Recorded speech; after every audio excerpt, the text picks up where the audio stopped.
भक्तों, ओम नमः शिवाय, श्री शिवाय नमस्तुभ्यम, जय श्री महाकाल। जी हाँ भक्तों, क्या आपका भी जो बच्चा है उसका जो मन है वो पढ़ाई की ओर नहीं लगता? आप लोग बहुत ज़्यादा परेशान है अपने बच्चे की पढ़ाई को लेके कि आखिर हमारा जो बच्चा है आखिरकार पढ़ता क्यों नहीं है। आपने बहुत ज़्यादा उसके लिए फीस दे रखा है, बहुत ज़्यादा आप मेहनत कर रहे हैं उसके पीछे कि आपका जो बच्चा है वो पढ़े, लेकिन फिर भी आपके बच्चे का जो मन है ना वो पढ़ाई को छोड़ के हर एक काम में लगता है। इधर उधर के कामों में लगेगा, घूमने फिरने में लगेगा, बाकी मस्ती मजाक में लगेगा, है ना, आवारागिरी में लगेगा, लेकिन फिर भी जब बात पढ़ाई की आती है ना तो उसका मन पढ़ाई में बिल्कुल भी नहीं लगता। तो ऐसे में कौन सा उपाय करें ताकि आपका जो बच्चा है उसका जो मन है वो पढ़ाई की ओर लगे। आज की इस वीडियो के माध्यम से हम आपको बताने वाले हैं कि आपको करना क्या है। बहुत सारे माता पिता नाखुश रहते हैं अपने बच्चे से क्योंकि उनका जो बच्चा है उसका जो मन है ना वो पढ़ाई की ओर नहीं लगता, वो इधर उधर के कामों में लग जाता है लेकिन नहीं लगता। अब देखिए, जैसे कि आपको पता है कि जो गुरुदेव की कथा होती है उसमें लाखों की भीड़ आती है, आप सबको पता है, ठीक। तो आज से 7-8 महीना पहले की बात है, गुरुदेव की कथा चल रही थी और जैसे ही गुरुदेव की कथा चल रही थी तो वहाँ लाखों लोगों की भीड़ आई। और जब लाखों लोगों की भीड़ आई गुरुदेव की कथा में तो ज़्यादातर जो माता पिता थे ना उन्होंने पत्र लिखा। आपको एक चीज़ पता होगी, गुरुदेव की कथा में पत्र आते हैं, ठीक।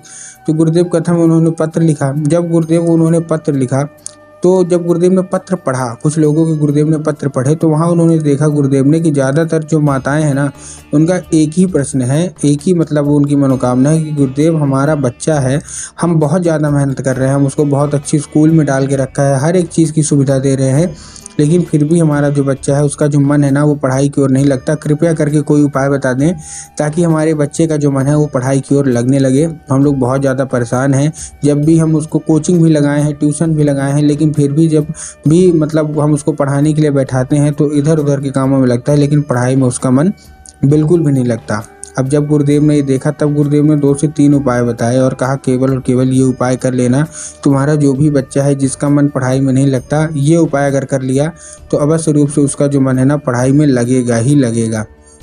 जब गुरुदेव ने देखा तब गुरुदेव ने 2 से 3 उपाय बताए और कहा केवल और केवल ये उपाय कर लेना, तुम्हारा जो भी बच्चा है जिसका मन पढ़ाई में नहीं लगता, केवल और केवल ये उपाय कर लेना, अवश्य रूप से उसका जो मन है ना वो पढ़ाई की ओर लगेगा ही लगेगा।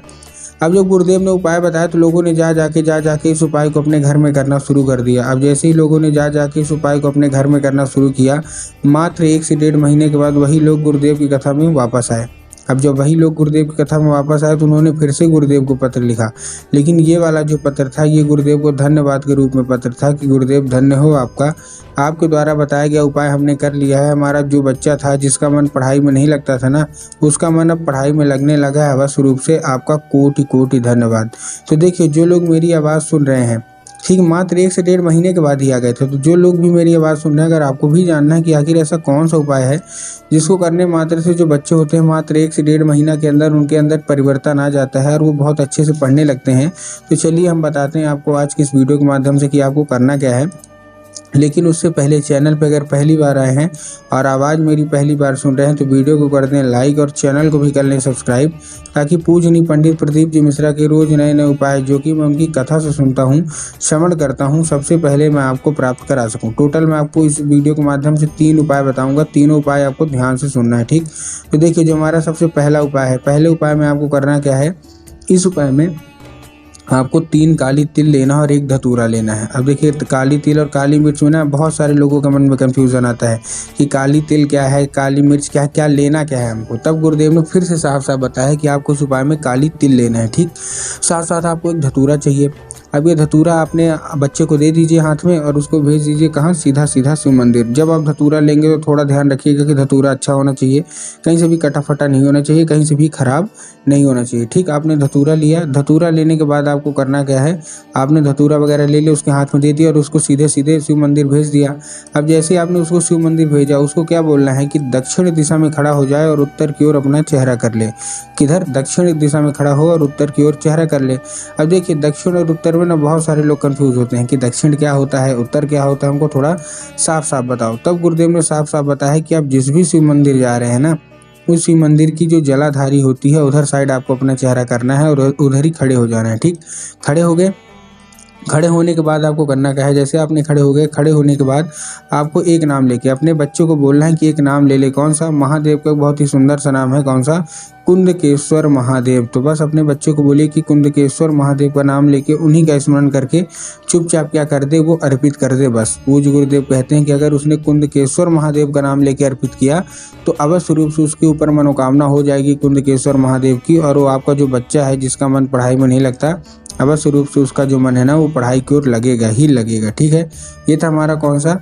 ये था हमारा सबसे पहला उपाय। अब जो हमारा दूसरा उपाय है वो भी बहुत ही खास उपाय है। इस उपाय को जितने भी माताएं हैं उनको करना है, मतलब अगर आपका बच्चा नहीं करता तो आप कर सकते हैं इस उपाय को। ठीक, अब इस उपाय में देखिए आपको करना क्या है। इस उपाय में बहुत ही सिंपल सा है। आपको एक लाल फूल चाहिए। कैसा फूल चाहिए? लाल फूल चाहिए। अब लाल फूल आप कोई सा भी ले सकते हो, गुलाब का ले लीजिए, गुड़हल का ले लीजिए, जो भी आपको पसंद आए आप लाल फूल ले लीजिए। बस एक चीज़ का आपको ध्यान रखना है कि जो फूल है वो कहीं से भी कटा फटा नहीं होना चाहिए, कहीं से भी खंडित नहीं होना चाहिए, कहीं से भी खराब नहीं होना चाहिए। बहुत सारे लोग गलती क्या करते हैं फूल लेने में, कि फूल ले तो लेते हैं लेकिन उनको यही नहीं पता कि कहीं से खराब तो नहीं है, इसीलिए खंडित चीज़ें महादेव को बिल्कुल भी नहीं पसंद। तो इस चीज़ का आपको ध्यान रखना है कि आपको खंडित चीज़ें बिल्कुल भी नहीं लेनी। ठीक, आपने ले लिया फूल।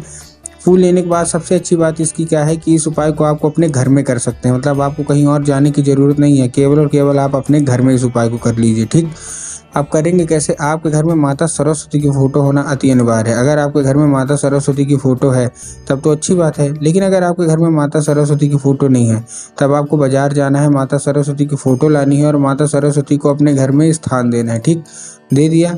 देने के बाद आपको करना क्या है, जैसे आपने स्थान दिया, स्थान देने के बाद शाम के वक्त जब आपके घर में पूजा पाठ होती है ना, तो बस आपको माता सरस्वती को वो अर्पित करना है। ठीक, कौन सा? वही फूल आपको अर्पित करना है और माता से उसको औषधि के रूप में मांगना है कि माता कृपया करके हमको इसको औषधि के रूप में प्रदान करिए। हमारा जो बच्चा है उसका जो मन है ना, उसका मन पढ़ाई में बिल्कुल होने, कृपा करके कोई उपाय, मतलब कृपा करिए, इसको औषधि बना दीजिए। अब क्या होगा?